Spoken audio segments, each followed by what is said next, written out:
Social media has disrupted traditional advertising and marketing and much more. The American Society of Training and Development presents Victor Escalante, a longtime media veteran who will speak about his experience in using social media and how you can increase your ROI.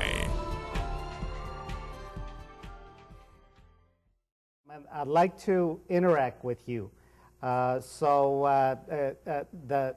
we're a small group, we'll be able to have plenty of time to do that. Be sure if you have any questions, feel free to stop me. And we'll have Q&A at the end if you would like to do that also. So we'll have plenty of time. So given that, let's go ahead and get started. Well, I'm very excited to be here with you. It's quite an honor. The last time I spoke for an ASTD chapter was in 1995 in San Antonio. That was a very different world compared to the world that we live in today.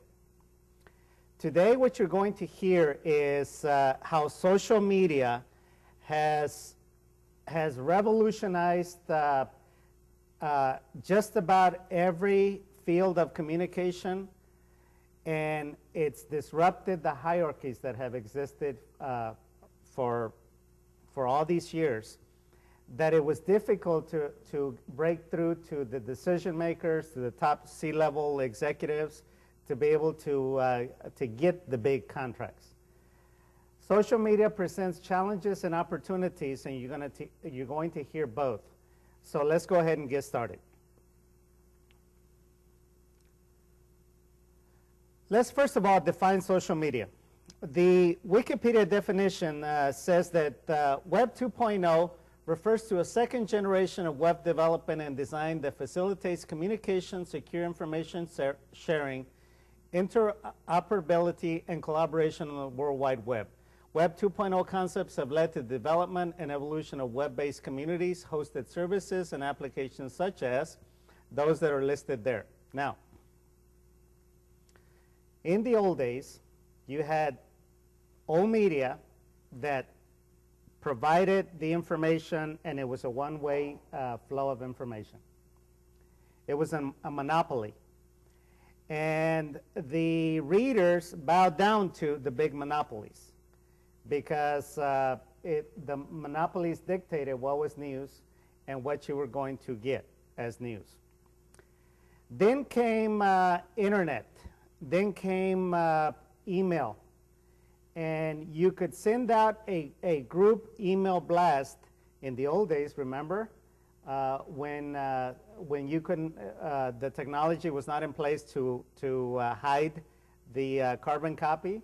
And you would receive all that spam email that was sent in its infancy through different organizations. That was my experience.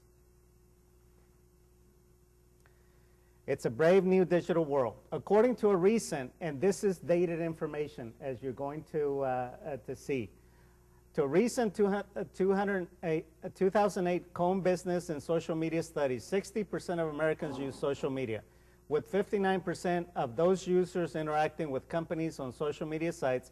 Additionally, 93% of social media users feel companies should have a social media presence, with 56% of them saying they feel a stronger connection with companies that do. The tweet is mightier than the sword.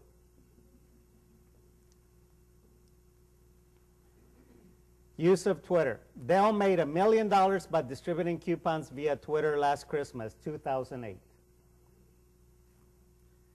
To tweet or not to tweet? As of February 2009, there were 7,038,000, and you can see that's already dated. That's already dated. It's now estimated at 20 million. Twitter uses an increase of 1,300% from the year before, according to Nielsen Net View. Followers flock to Twitter, etc. Eric Stanley. Anyone know who Eric Stanley is? The founder of In Houston. I got to interview him recently and put him up on my the interview on my social media site. he said that he is making millions off of LinkedIn. He's in the financial services.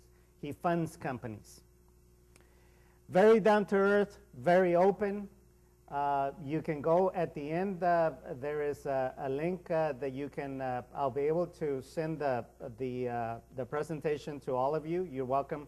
If you have a flash stick, you're welcome to take it with you.